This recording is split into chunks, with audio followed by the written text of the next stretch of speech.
Muammar Gaddafi adalah penguasa Libya dari tahun 1969 sampai tahun 2011 dan kekuasaannya ini Gaddafi peroleh lewat kudeta militer. Nah, Gaddafi melakukan kudeta ini tentu saja ada alasannya dan alasannya itu berkaitan dengan pemerintahan Libya itu sendiri. Seperti yang diketahui, sebelum Gaddafi berkuasa, Libya berada di bawah pemerintahan monarki yang dipimpin oleh Raja Idris I.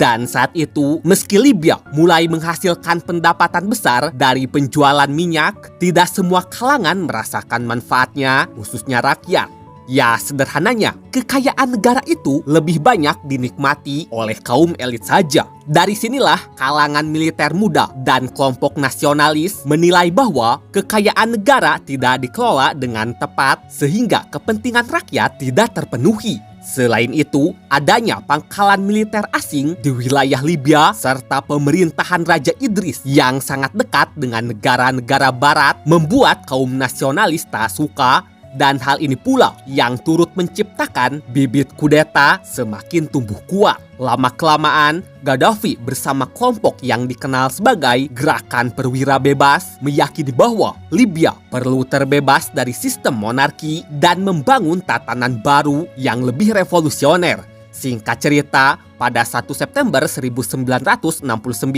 ketika Raja Idris sedang berada di luar negeri, Gaddafi yang saat itu masih merupakan perwira muda memimpin kudeta tanpa adanya pertumpahan darah besar.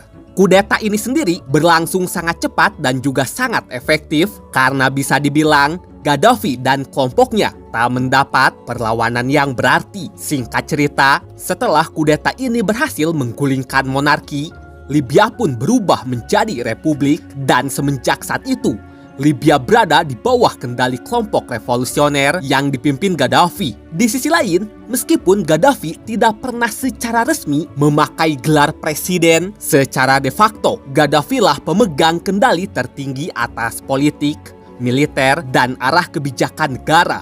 Ya, sederhananya, Gaddafi itu adalah penguasa Libya tanpa embel-embel presiden. Menariknya, setelah menguasai Libya, Gaddafi langsung memperkenalkan sistem yang disebut sebagai Jamahiriyah, yang secara teori, sistem ini menempatkan kekuasaan di tangan rakyat melalui komite-komite rakyat.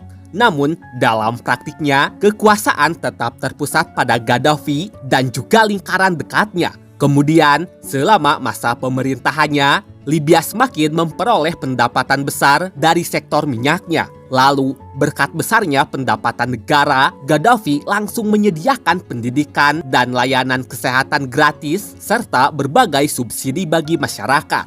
Namun, tak dapat dipungkiri, di balik kenyamanan ini, pemerintahan Gaddafi juga dikenal sangat keras terhadap oposisi dan para pengkritiknya.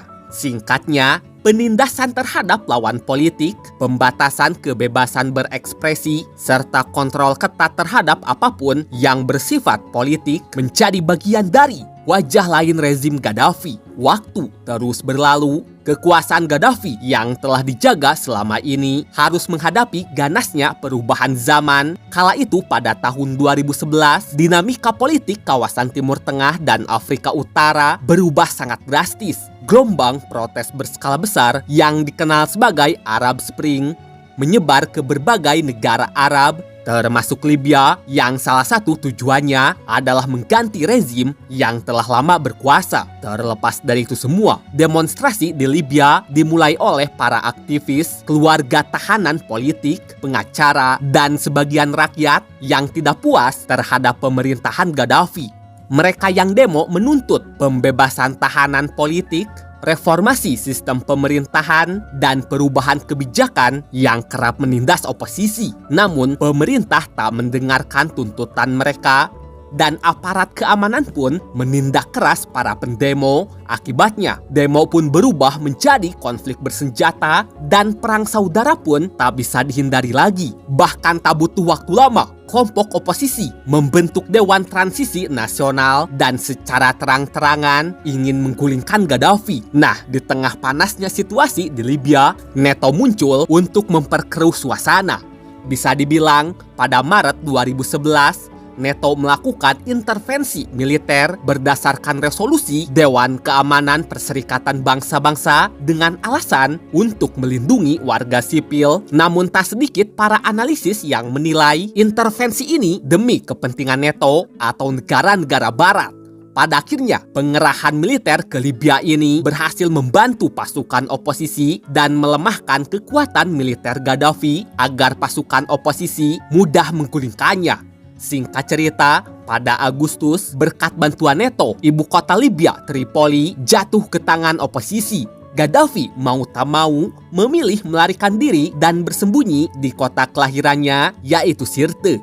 Pada 20 Oktober, Gaddafi yang sudah tak bisa melawan oposisi berusaha melarikan diri, akan tetapi rombongannya diserang tepat saat mencoba keluar dari Sirte. Tak lama setelah itu, Gaddafi berhasil ditangkap dalam keadaan hidup dan terluka. Namun tidak lama kemudian, Gaddafi pun tewas di tangan oposisi. Setelah tewasnya Gaddafi, Libya bukannya stabil atau lebih baik, justru perang saudara semakin memanas yang tentunya demi perebutan kekuasaan. Bahkan sampai saat ini, Libya masih belum stabil dan perebutan kekuasaan masih terjadi meski tidak lewat perang besar-besaran. Pada akhirnya muncullah pertanyaan, penggulingan Gaddafi ini apakah murni karena emang ia tak disukai atau karena alasan lain? Sebab tak sedikit rakyat yang menyukainya, apalagi Libya kerap digambarkan relatif stabil di tangannya, atau semua ini hanya stabil di permukaan saja. Untuk menjawab pertanyaan ini, perlu dipahami bahwa kematian Gaddafi bisa terjadi bukan karena satu faktor saja, bisa dibilang faktornya itu sangat banyak.